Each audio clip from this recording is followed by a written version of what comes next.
நம் ஆண்டவர் இயேசு கிறிஸ்துவின் நாமத்தினால் மகிழ்ச்சியும் சமாதானமும் நம் அனைவரோடும் இருப்பதாக. எபிரேயர் 3:12 முடிய. அன்பர்களே, நம்பிக்கை கொள்ளாத தீய உள்ளம் வாழும் கடவுளை விட்டு விலகும். இத்தகைய தீய உள்ளம் உங்களுள் எவருக்கும் இராதபடி பார்த்துக் கொள்ளுங்கள்.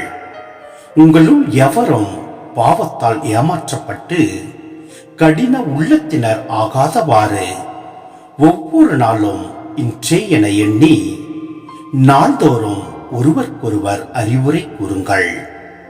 தொடக்கத்தில் நாம் கொண்டிருந்த திட நம்பிக்கையை இறுதி வரை உறுதியாக பற்றி கொண்டிருந்தால் நாமும் கிறிஸ்துவின் பங்காளிகள் ஆவோம்.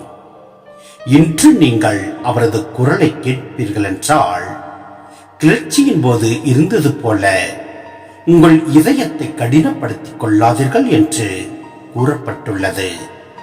அவரது குரலை கேட்டும் கிளர்ச்சி செய்தவர்கள் யார்?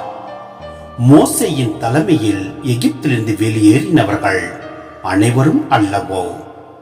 40 ஆண்டுகள் கடவுள் சீற்றம் கொண்டது யார் மீது? பாவம் செய்தவர்கள் மீது அல்லவோ?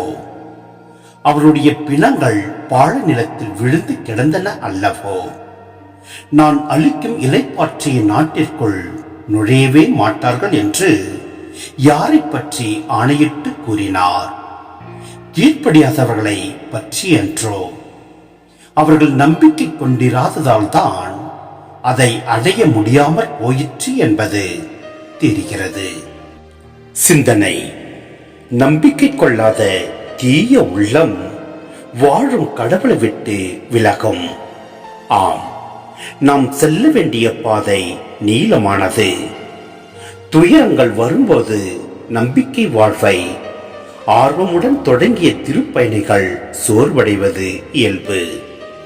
கிறிஸ்துவின் வார்த்தைகளால் தேற்றப்பட்டு நம் கண்களால் காண இயலாதெனினும் கடவுள் வாக்களித்ததை தொடர்ந்து நம்பிக்கையுடன் எதிர்நோக்குதல் மிக மிக அவசியம். அவ்வாறு நாமும் முழு நம்பிக்கை கொண்டு எதிர்நோக்கி நாம் வாழ்கின்ற போது எல்லாம் அல்ல இறைவன் நம்மை நிறைவாய் ஆசீர்வதிப்பார். ஆமென்.